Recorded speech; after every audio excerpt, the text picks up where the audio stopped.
Morning. आज हम अम्ल, क्षार और लवण यानी एसिड, बेस और साल्ट नामक चैप्टर का अध्ययन करेंगे और इस चैप्टर के अंतर्गत आज का हमारा टॉपिक होगा लवण यानी साल्ट। हमने इससे पहले के वीडियो में अम्ल पढ़ा और क्षार पढ़ा, उसके भौतिक और रासायनिक गुणों का हमने अध्ययन किया था। आज हम बिना किसी समय को गंवाए पढ़ते हैं लवण यानी साल्ट किसे कहते हैं। तो याद रखेंगे, साल्ट वो होते हैं जो अम्ल और क्षार के उदासीनीकरण के फलस्वरूप प्राप्त होते हैं। यानी जब अम्ल और क्षार आपस में क्रिया करते हैं तो उदासीन होकर जो एक आयनिक यौगिक बनता है, कंपाउंड बनता है, उसी को हम साल्ट यानी लवण कहते हैं। यानी अम्ल और क्षार के अभिक्रिया के फलस्वरूप प्राप्त ठोस आयनिक पदार्थ को हम लवण कहते हैं। या दूसरे शब्दों हम ऐसे कहें कि अम्ल और क्षार के उदासीनीकरण के फलस्वरूप प्राप्त आयनिक जो ठोस होता है उसी को हम लवण कहते हैं। तो आइए आज हम इसका परिभाषा भी लिख लेते हैं। लिखते हैं साल्ट क्या होते हैं कि देखेंगे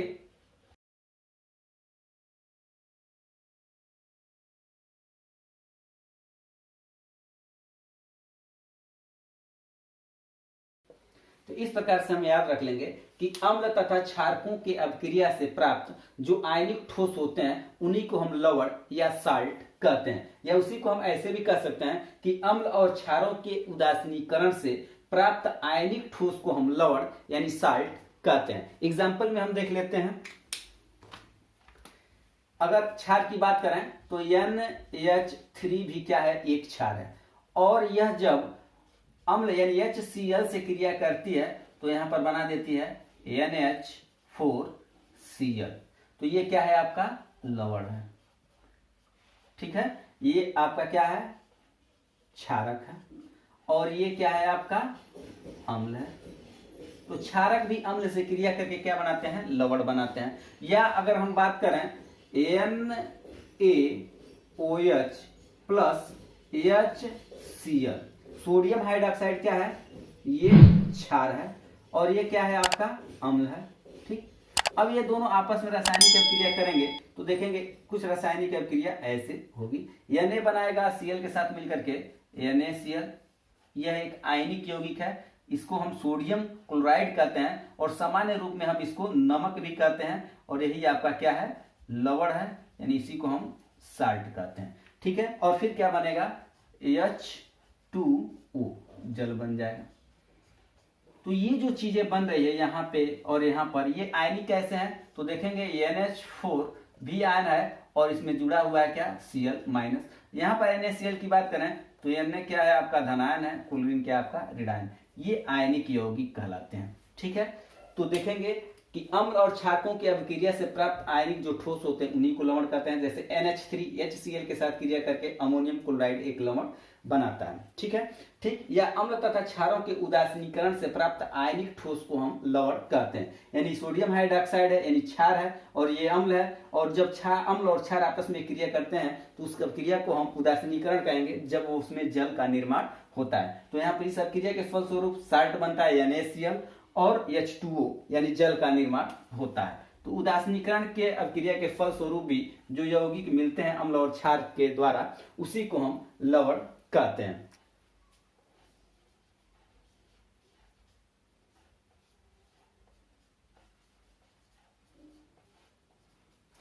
उसी प्रकार से एक अभिक्रिया ये देख लेते हैं, कैल्शियम हाइड्रोक्साइड है, क्या है, क्षार है और H2SO4 क्या है, अम्ल है। ये दोनों आपस में अभिक्रिया करेंगे तो कैल्शियम सल्फेट बन जाएगा, यहाँ पे CaSO4 बन जाएगा और बचा H2 यानी 4 है तो 2H2 4 हो गया, ऑक्सीजन बचा 2, यहाँ पर हो गया 2।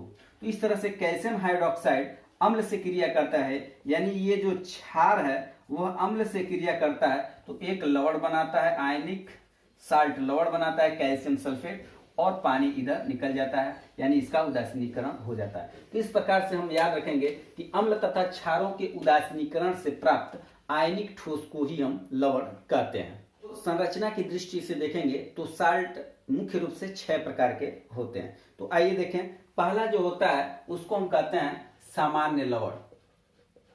सामान्य लवण यानी इसको हम कहते हैं general salt.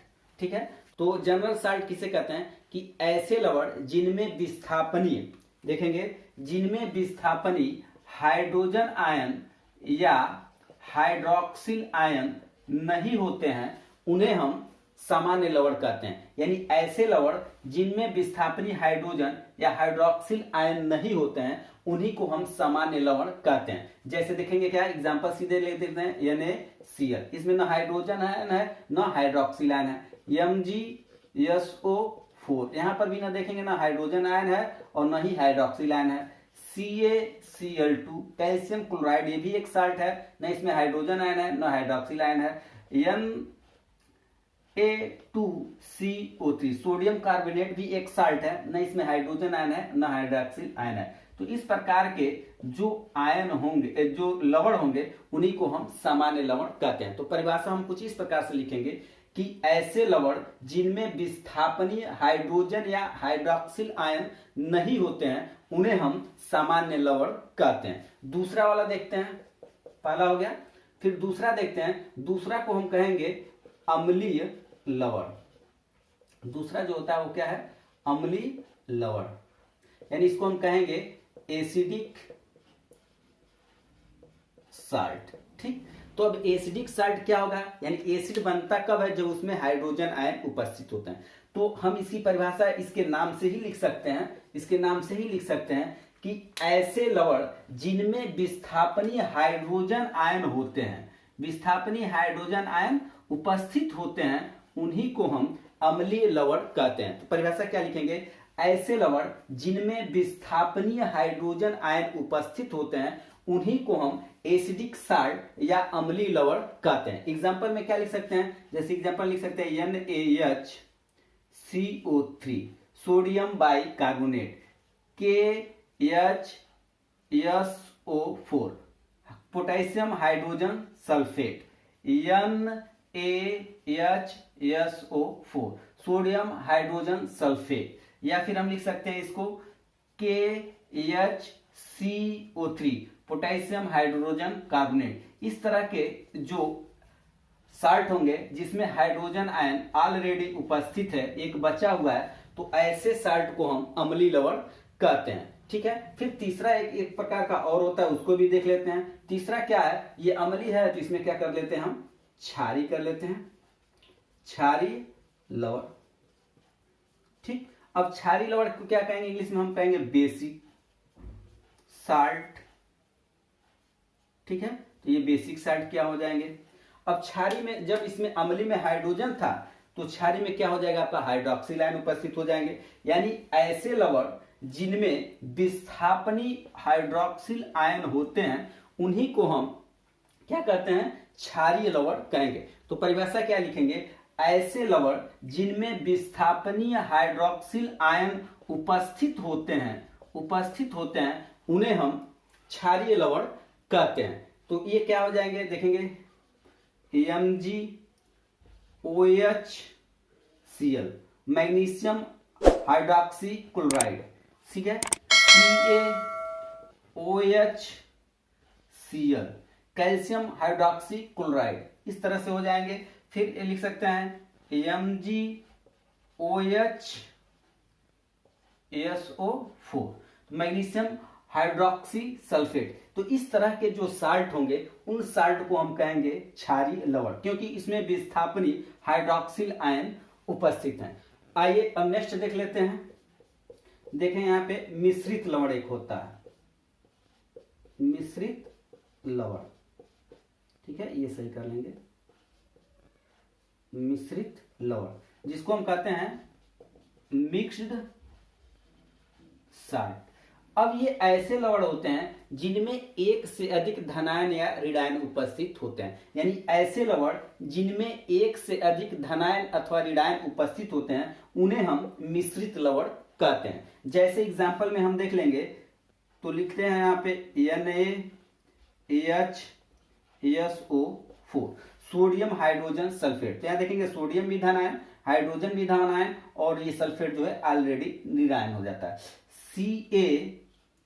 CaOCl, calcium hypochloride, यानी ये ब्लीचिंग पाउडर है, इसमें कैल्शियम धनायन है लेकिन OCl ऋणायन है और क्लोरीन भी ऋणायन है। तो इस तरह के जो लवण होते हैं उन लवणों को हम मिश्रित लवण यानी मिक्स्ड साल्ट कहते हैं। तो याद रखेंगे, ऐसे लवण जिनमें एक से अधिक या तो धनायन होंगे या फिर ऋणायन होंगे, तो उन्हीं को हम मिश्रित लवण कहते हैं। ठीक है, तो इसके बाद एक नेक्स्ट और देख लेते हैं, पांचवा क्या है। अब यहां पर पढ़ लेते हैं हम द्विक लवण।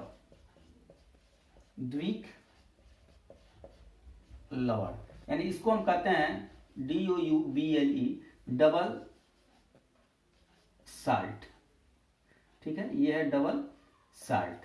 अब द्विक लवण यानी डबल साल्ट में क्या होंगे, एक से अधिक सामान्य लवण होंगे।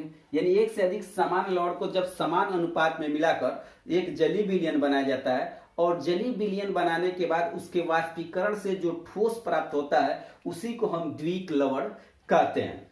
तो इसकी परिभाषा हम ऐसे लिखेंगे कि दो सरल लवण के जलीय विलयन के वाष्पीकरण से प्राप्त ठोस को हम क्या कहेंगे, द्विक लवण कहते हैं। जैसे में हम एक इंपॉर्टेंट जो इसका उदाहरण है उसको लिख लेते हैं और याद कर लेंगे। इसमें आता है आपका फिटकरी, जिसको हम कहते हैं पोटास एलम।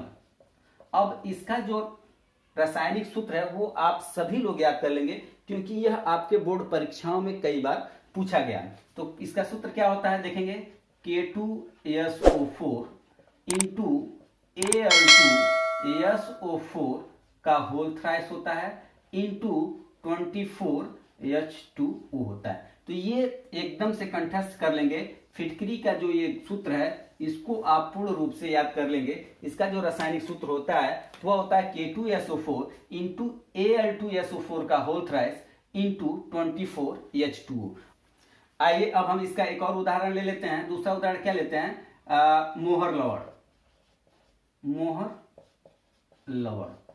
और मोहर लवण का सूत्र क्या होता है देखेंगे, FeSO4 इंटू NH4 का whole twice SO4 into 6H2O। तो ये है आपका मोहर लवण का सूत्र। इन सभी में सबसे जो इंपॉर्टेंट आपका जो फार्मूला अभी तक लिखवाया गया है वो आपका ये है फिटकरी यानी पोटासियम K2SO4 इंटू Al2SO4 का होल थ्राइस इंटू 24H2। यानी पोटेशियम सल्फेट और एल्युमिनियम सल्फेट को जब हम समान मात्रा में लेकर के जल में घोलते हैं और फिर उसके वाष्पीकरण करने से जो ठोस पदार्थ प्राप्त होता है उसी को हम फिटकरी या पोटास एलम कहते हैं। उसी तरह से मोहर लवण भी बहुत इंपॉर्टेंट है। इसका सूत्र होता है FeSO4 इंटू अमोनियम का होल थ्राइस और SO4 यानी फेरस सल्फेट और अमोनियम सल्फेट का ये आपका लवण मिल करके बनाता है मोहर लवण। तो इस तरह से ये सबसे इंपॉर्टेंट है, इन दोनों को आप याद कर लेंगे। अब छठे लवण के बारे में जान लेते हैं, जिसको हम कहेंगे संकर लवण। इंग्लिश में इसको हम कहेंगे कॉम्प्लेक्स साल्ट। ठीक है, तो संकर लवण क्या होते हैं, ऐसे लवण जिनमें उपस्थित आयन या उदासीन अणु किसी धात्विक धनायन के साथ संयोग करके उपसह संयोजक बंध बनाते हैं, तो ऐसे लवण को हम संकर लवण कहते हैं। यानी ऐसा कोई लवण हो जिनमें उपस्थित कोई आयन हो या कोई उदासीन अणु हो, वह धात्विक धनायन से क्रिया करके उसके साथ उपसह संयोजक बंध बनाता है, तो ऐसे लवण को हम संकर लवण कहते हैं। और इसके एग्जाम्पल के रूप में हम लिखेंगे पोटेशियम फेरोसाइनाइड। क्या होता है, एक होता है पोटेशियम